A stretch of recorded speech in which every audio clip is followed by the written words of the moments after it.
بسم اللہ الرحمن الرحیم۔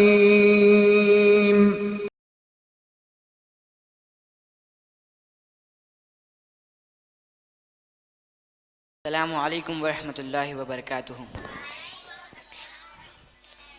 آج کی میری تقریر کا عنوان ہے حضرت آدم علیہ السلام۔ الحمدللہ رب العالمین والصلاۃ والسلام علی رسولہ الکریم، اما بعد۔ پیارے ساتھیو، آج ہم لوگ آدم علیہ السلام کے بارے میں جانیں گے۔ آدم علیہ السلام دنیا کے پہلے انسان تھے، سب سے پہلے نبی بھی تھے۔ اللہ نے ان کو اپنے ہاتھوں سے پیدا کیا۔ جب اللہ نے آدم کو پیدا کرنے کے بارے میں فرشتوں سے کہا تو فرشتوں نے اعتراض کیا کہ ایسی مخلوق کو کیوں پیدا کرتا ہے جو لڑائی جھگڑے کرتی ہے۔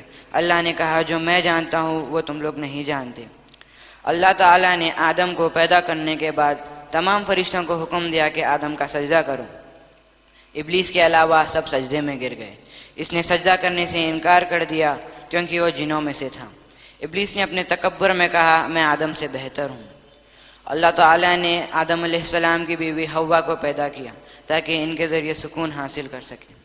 اب اللہ نے آدم اور حوا کو جنت میں داخل کر دیا اور اپنی مرضی کی زندگی جینے کا اجازت دی۔ جنت کی زندگی بہت خوبصورت تھی۔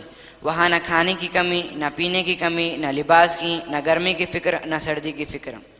ان پر صرف ایک قسم کی پابندی تھی کہ وہ ایک خاص قسم کے درخت کے پاس جا کر اس کا پھل نہ کھائے۔ شیطان ان دونوں کا دشمن تھا۔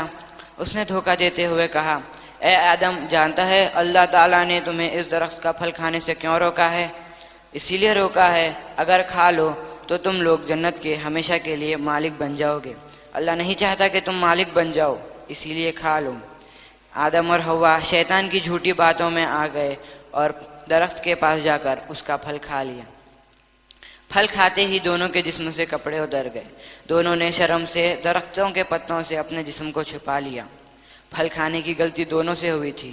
دونوں نے اللہ سے معافی مانگی اور دعا کی ربنا ظلمنا انفسنا وان لم تغفر لنا وترحمنا لنکونن من الخاسرین۔ اے ہمارے رب، ہم نے اپنے آپ پر ظلم کیا، اگر تو ہمیں معاف نہ کرے، ہم پر رحم نہ کرے تو ہم ظالم لوگوں میں سے ہو جائیں گے۔ اللہ نے دعا قبول کی اور معاف کر دیا، پھر زمین پر اترنے کا حکم دیا۔ اب زمین پر آدم اور حوا الگ الگ تھے۔ جب دونوں ملے تو دونوں کو اولاد ہوئی، ایک کا نام حابل، دوسرے کا قابل۔ جب دونوں بڑے ہوئے تو دونوں نے اللہ کی راہ میں قربانی دی۔ اللہ نے ایک کی قربانی قبول کی، دوسرے کی رد کی۔ اللہ نے جس کی قربانی کو قبول نہیں کیا تھا اس کا نام قابل تھا۔ اس نے غصے میں اپنے بھائی حابل کا قتل کر دیا۔ قتل کرنے کے بعد اس کے جسم کا کیا کروں سمجھ نہیں آیا تو اللہ نے 2 کووں کو بھیجا۔ ایک نے دوسرے کوے کو مار کر اسے دفن کر دیا۔ قابل نے کوے کا طریقہ سیکھ کر اپنے بھائی کو دفن کر دیا۔ میں اللہ تعالیٰ سے دعا کرتا ہوں کہ اللہ تعالیٰ ہم سب کو ایمان کے راستے پر چلنے کی توفیق عطا فرمائے، آمین ثم آمین۔ السلام علیکم ورحمۃ اللہ وبرکاتہ۔